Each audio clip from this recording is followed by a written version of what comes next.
They woke up and realized this wasn't a nightmare they could blink away. It was their new reality. Some of them had someone to hold on to in that first horrible moment. She didn't, and the guilt of that would follow her for the rest of this story. Before the sun even came up, one thing was already clear.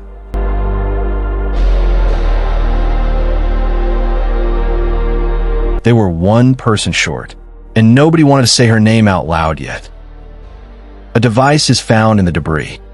It's not just any phone, it belongs to the girl who didn't survive. And that's when the questions start. Why did she have it? Why didn't she use it? The group is forced to confront something worse than grief. The possibility that their way out had been sitting right next to them the entire time, and they lost it. Here's where the story stops being a simple survival tale. That phone wasn't a lifeline, it was a delivery. Coordinates, a drop point, instructions to cut the engine before getting close.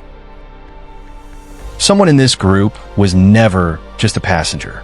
Someone had a mission the others didn't know about, and the girl who died might have been carrying it the whole time without saying a word. Rewind. Before any of this, she was an athlete on the edge of greatness, the kind of talent coaches build entire programs around. But greatness has a price. Her coach didn't sugarcoat it. The body that wins in this sport isn't built by heart alone, and she was being told flat out that she wasn't measuring up anymore. It's the kind of pressure that breaks people quietly long before anyone else notices.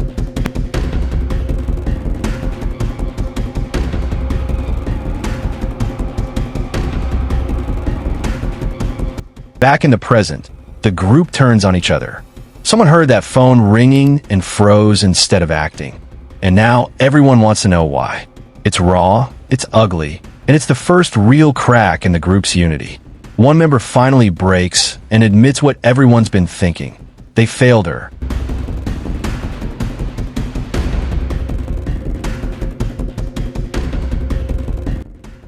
With grief still raw, survival doesn't pause. A new challenge is announced. Build a shelter before sunset, and whoever finishes best gets a prize everyone's been fighting over. It sounds simple. It isn't. Because the second there's a prize on the table, the group stops being a group and starts being competitors. Every good survival story needs a breather, and this one delivers it in the form of an all-out war over snacks. A stash of contraband chips becomes the most fought-over item in the entire game, and suddenly grown adults are negotiating like it's a hostage situation. It's chaotic, it's petty, and honestly, it's the funniest 10 minutes of the whole story. But the fun doesn't last.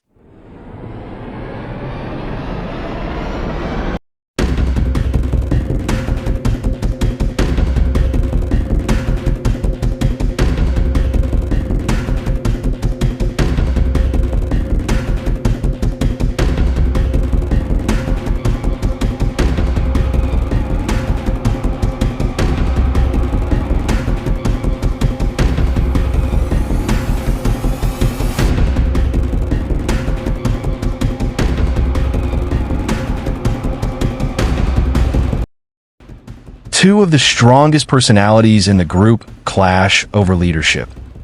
One wants a plan, the other wants to just start building. It escalates fast, and one of them makes a choice that changes the entire dynamic.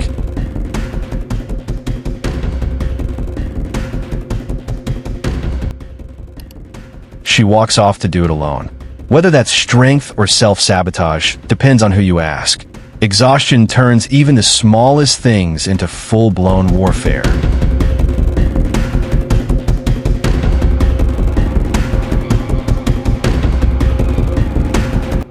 A missing toothbrush becomes the final straw for a group that's running on no sleep, no comfort, and rising suspicion of each other. It's a small moment on paper, but it's the moment you realize this group isn't holding together anymore. It's coming apart at the seams. So here's where it stands. A dead girl with a secret mission. A group that no longer trusts each other. And a device out there somewhere that someone else is still waiting to retrieve. The real question isn't whether they'll survive the elements. It's whether they'll survive each other. and whether the truth about who she really was ever comes out. If you want to see how this unravels, that's coming in part 2.